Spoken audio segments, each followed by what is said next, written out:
जय माता दी।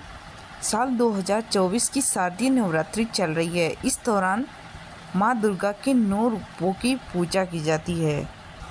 नवरात्रि की अष्टमी और नवमी तिथि को बहुत ही खास माना गया है, क्योंकि अष्टमी और नवमी के दिन कन्या पूजन किया जाता है और अष्टमी के दिन महागौरी की पूजा की जाती है और नवमी के दिन माँ सिद्धिदात्री की पूजा की जाती है और अष्टमी और नवमी के दिन हवन भी किया जाता है।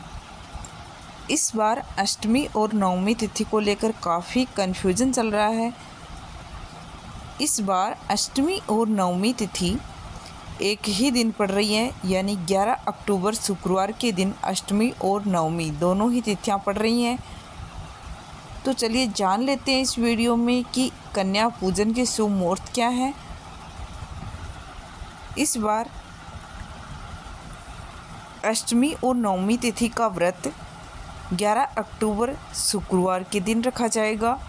अष्टमी तिथि की शुरुआत होगी 10 अक्टूबर दोपहर 12:31 से और इस तिथि का समापन होगा 11 अक्टूबर को दोपहर 12:06 पर। और नवमी तिथि की शुरुआत होगी 11 अक्टूबर को दोपहर 12:07 से, यानी अष्टमी तिथि के समाप्त होते ही नवमी तिथि शुरू हो जाएगी और नवमी तिथि का समापन होगा 12 अक्टूबर को सुबह 10:57 पर। ऐसे में 11 अक्टूबर को अष्टमी और नवमी दोनों का कन्या पूजन किया जाएगा और इसके अगले दिन यानी 12 अक्टूबर को विजयादशमी मनाई जाएगी। कन्या पूजन के लिए शुभ मुहूर्त हैं 11 अक्टूबर को सुबह 6:20 से 7:47 तक। उन्नति मुहूर्त सुबह 7:47 से सुबह 9:14 तक और अमृत काल मुहूर्त रहेगा सुबह 9:14 से सुबह 10:41 तक।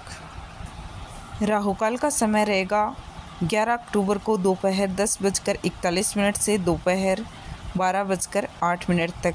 राहुकाल के समय कभी कन्या पूजन ना करें। तो चलिए अब जानते हैं इनकी पूजा विधि के बारे में। नवरात्रि की अष्टमी और नवमी को सुबह जल्दी उठकर स्नान आदि करके स्वस्थ वस्त्र धारण करें। इसके बाद हलवा, पूरी, चना आदि का प्रसाद तैयार करें और फिर माता रानी की विधि विधान से पूजा करें और माता को भोग लगाएं। इसके बाद हवन करें। सबसे पहले आप स्वस्थ जल से कन्याओं के पैर धोएं और उनके पैर को साफ कपड़े से पोंछ दें। पैर छूकर उनका आशीर्वाद लें।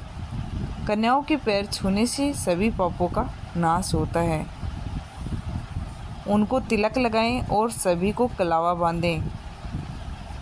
इसके बाद कन्याओं को हलवा, पूरी और चने का भोग लगाएं। कन्याओं की संख्या कम से कम 9 होनी चाहिए। बाकी आप अपनी सामर्थ्य के अनुसार ही कन्या पूजन कर सकते हैं। कन्याओं को भोजन कराने के बाद में दक्षिणा जरूर दें। अंत में जाते समय कन्याओं के हाथ में कुछ अक्षत दें और फिर माँ दुर्गा के नाम की जयकारा लगाते हुए कन्याओं से वह अक्षत आपके ऊपर डालने के लिए कहें।